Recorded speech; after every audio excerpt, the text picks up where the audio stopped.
ng bayan, maasahan anumang panahon.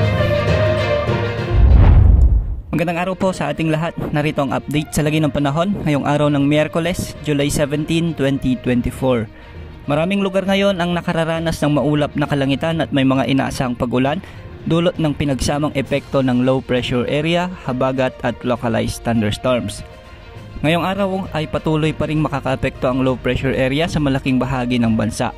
Huli itong namataan sa layong 200 kilometers east-northeast of Surigao City, Surigao del Norte. Ayon sa Pag-asa, hindi naman inaalis ang posibilidad na lumakas ito bilang bagyo habang lumalapit sa kalupaan ng ating bansa. Kung sakali mang mabuo bilang bagyo, papangalanan ito ng Pag-asa bilang Butchoy o ang ikalawang bagyong nabuo sa loob ng ating area of responsibility sa ngayong taon. Maging bagyo man o hindi ay asahan na magdadala ito ng malalakas na pag-ulan na siyang posibleng magdala ng mga pagbaha sa Visayas, Mindanao at Southern Luzon. Posible naman nitong daanan ang Visayas Islands at tutungo sa Southern Luzon at posible rin na maapektuhan ang Metro Manila.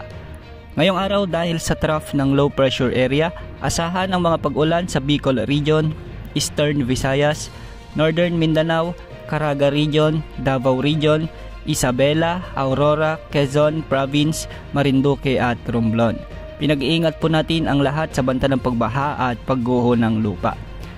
Dahil naman sa epekto ng habagat o southwest monsoon, may mga inaasang pag-ulan ngayon sa natitirang bahagi ng Mimaropa, sa buong Visayas at buong Mindanao. Magiging bahagyang maulap naman ang mga kalangitan na may mga isolated rains sa bahagi ng Metro Manila at sa natitirang bahagi ng Calabarzon. Maging alerto rin po sa banda ng pagbaha at pagguho ng lupa.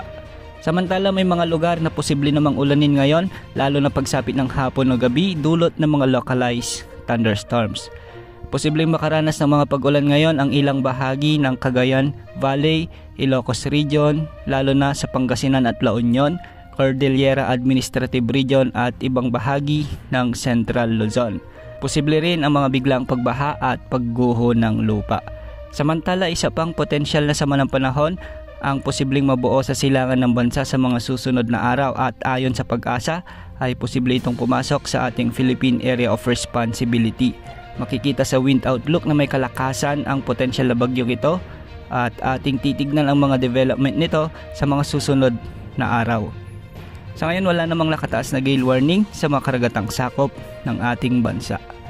Yan ang update sa lagi ng panahon. Ito po ang weather update ng bayan. Maasahan anumang panahon.